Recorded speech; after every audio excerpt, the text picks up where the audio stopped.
لله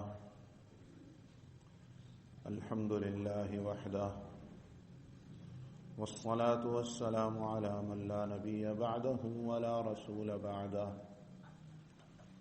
وعلى آله وأصحابه الذين أوفوا عهده.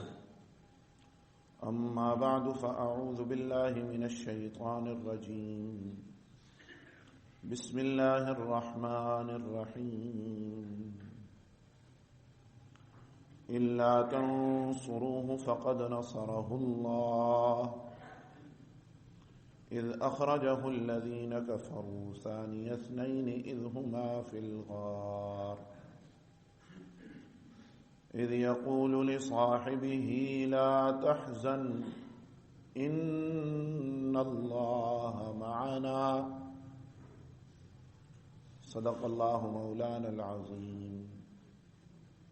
وبلغنا رسوله النبي الأمي الهاشمي المدني العربي الكريم، ونحن على ذلك لمن الشاهدين والشاكرين، والحمد لله رب العالمين.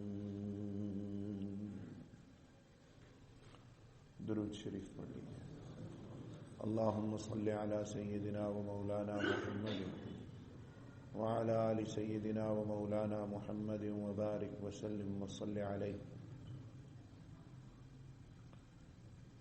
قابل احترام بزرگوں، مسلمان بھائیوں، میرے معزز سامعین،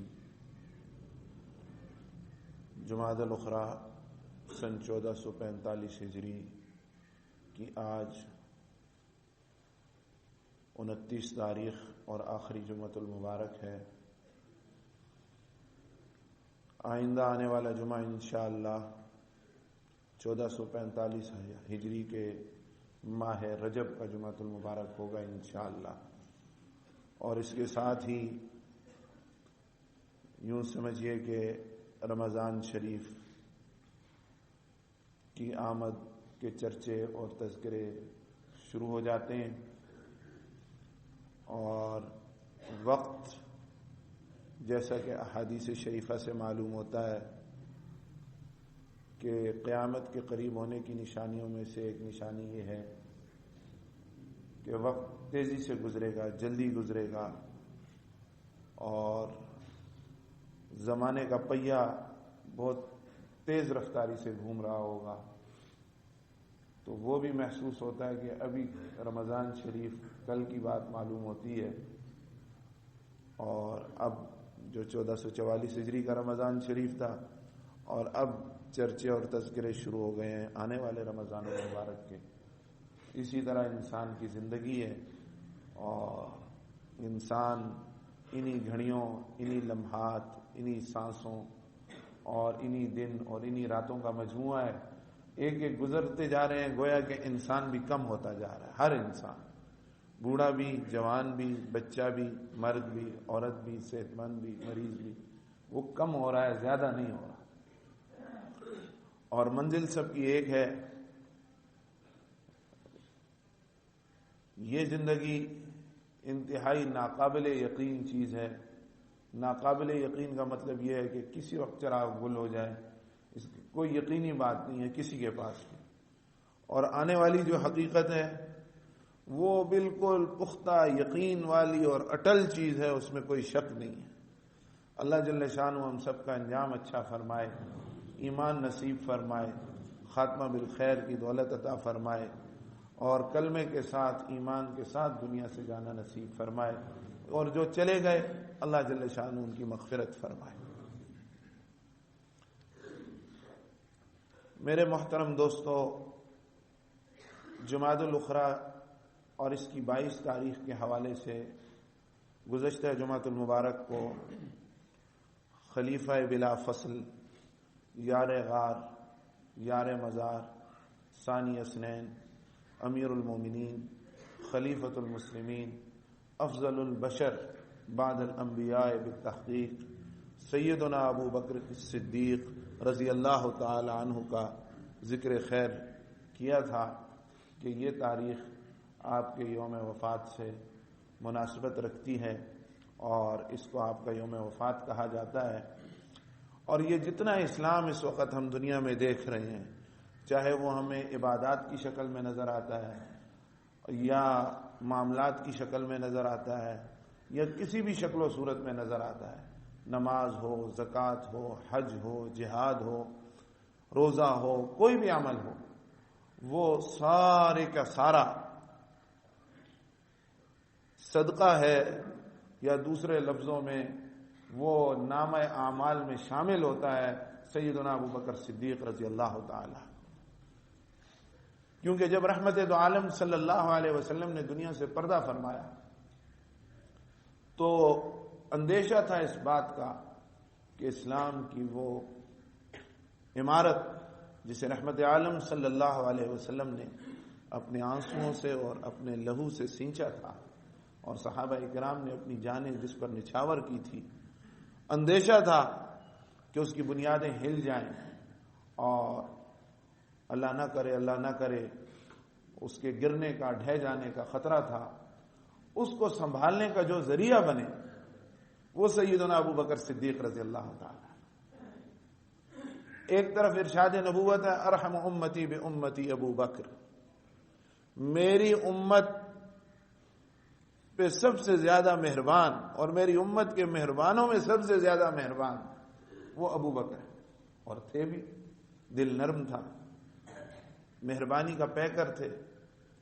اور کتنے ہی السابقون الاولون صحابہ کرام رضوان اللہ علیہم اجمعین جو ابتدائے اسلام میں حلقہ بگوش اسلام ہوئے، ان کے لیے کوئی صورت نہیں تھی کافروں کے غلامی سے نکلنے کی، چھوٹنے کی، اور اس کے لیے بہت مال چاہیے تھا کہ ان کی جان آزاد ہو اور وہ اسلام قبول کریں۔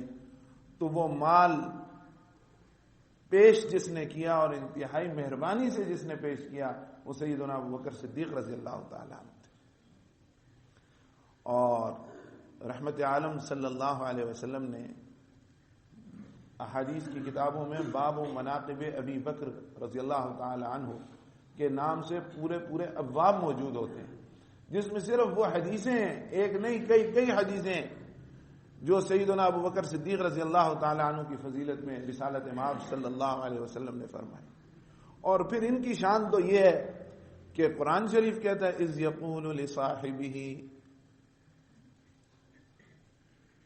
قرآن مجید کہتا ہے یہ اس غار میں جہاں اللہ کی ذات تھی اور اللہ کے نبی صلی اللہ علیہ وسلم تھے تو ان کے ساتھی تھے وہ ابو بکر تھے۔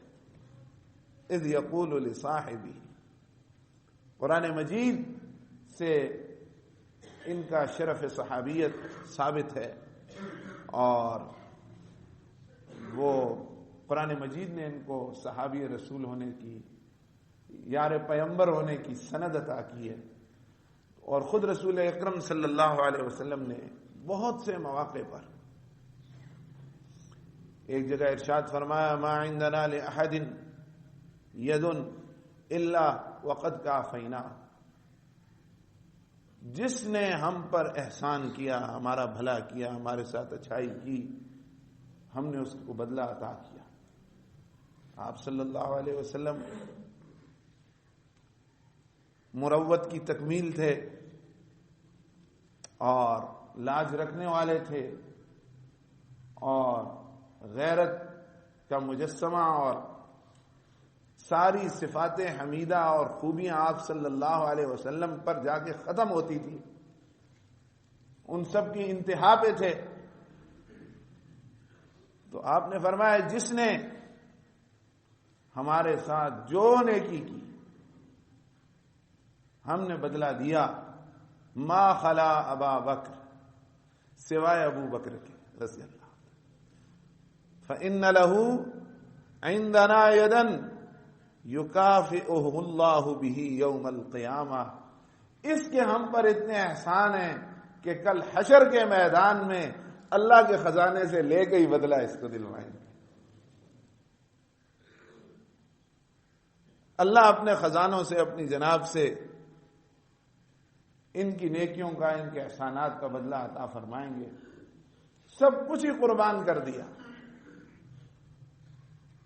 اور فرمایا اگر میں کسی کو خلیل بناتا تو ابو بکر کو خلیل بناتا، لیکن میں خلیل اللہ ہوں، اللہ میرے خلیل ہیں اور میں اللہ کا خلیل ہوں۔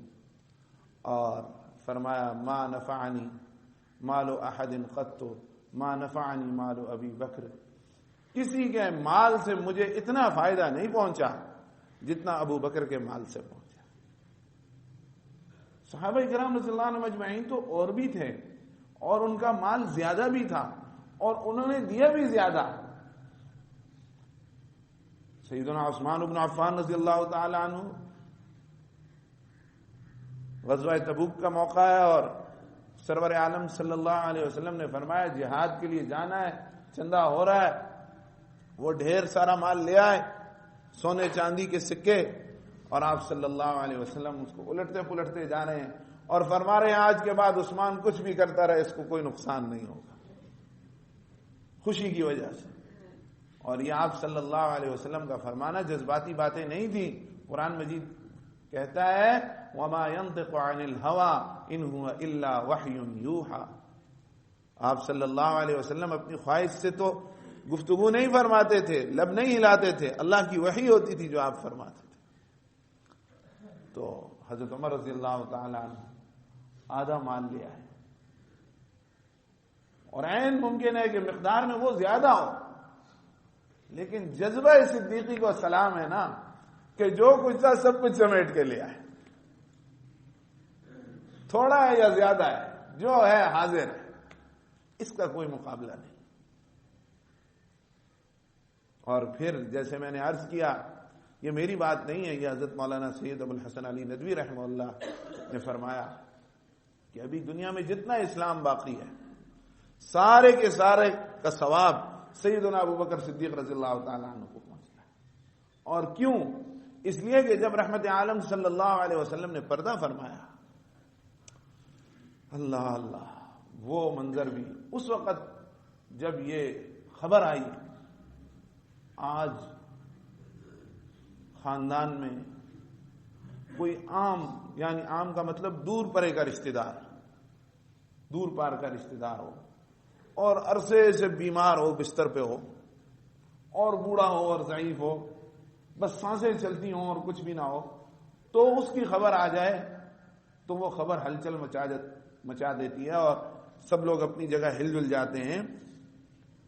تو صحابہ کرام رضوان اللہ علیہ اجمعین کا کیا عالم ہوا ہوگا جب سرور دو عالم صلی اللہ علیہ وسلم، محبوب دو جہاں، ان کی آنکھوں کی ٹھنڈک، حضور جیسا معشوق آسمان نے نہیں دیکھا اور صحابہ جیسے عاشق نہیں دیکھے، محبت کرنے والے نہیں دیکھے، ان کو جب خبر ملی ہوگی اس وقت ایک کوہ وقار، سکینت کا پیکر، انتہائی وقار کے ساتھ چلتے ہوئے تشریف لاتے ہیں اور پورے ماحول اور منظر پہ چھا جاتے ہیں اور سب کو سنبھالا دیتے ہیں۔ اور وہ ذات کس کی ہے؟ ابو بکر صدیق رضی اللہ عنہ۔ حدیث شریف میں الفاظ آتے ہیں، چہرہ انور سے کپڑا ہٹایا، وہ صدیقی کا جگرا ہوگا کہ کس طرح ہٹایا۔ یا رسول اللہ طبت حیا و میتا، اے اللہ کے پاک پیغمبر کتنی پیاری زندگی گزاری، کتنے پیارے انداز سے دنیا سے پردہ فرما رہے ہیں۔ اور پھر صحابہ کرام کے سامنے قرآن مجید کی آیت تلاوت کی جو کہ غزوہ احد کے موقع پہ نازل ہوئی تھی، سن 2 ہجری میں، 3 ہجری میں۔ صحابہ فرماتے ہیں ہمیں ایسا لگا کہ ابھی آج نازل ہوئی ہے، ہم پہلی دفعہ سن رہے ہیں۔ ایک سکون ہو گیا، ارتعاش ختم ہو گیا، اور پھر اس کے بعد ادھر ادھر سے شورشوں نے سر اٹھانے کی کوشش کی، سیدنا ابو بکر صدیق رضی اللہ تعالی عنہ کی تلوار نیام سے باہر آ گئی۔ ارحم امتی بامتی ابو بکر رضی اللہ تعالی عنہ، جن کو دربار نبوت سے سب سے زیادہ رحم دل اور مہربان ہونے کا تمغہ عطا کیا گیا تھا، فرماتے ہیں اَيُنْقَصُ الدِّينُ وَأَنَا حَيٌّ، ابو بکر زندہ ہو اور محمد صلی اللہ علیہ وسلم کے دین میں کوئی کمی کرے ابو بکر کے جیتے جی ایسا نہیں ہو سکتا. ٹھیک جو رسول پاک صلی اللہ علیہ وسلم نے راستہ دیا ہے، دکھایا ہے، بتایا ہے، چلایا ہے، اسی پہ چلو گے تو ٹھیک ہے، نہیں تو ابو بکر کا اعلان جنگ ہے. حیران صحابہ اکرام رضی اللہ عنہم اجمعین کہ یہ وہی ابو بکر ہے، اور یہی وہ بات تھی جس نے دین کو سنبھالا. الحمدللہ الحمدللہ وحدہ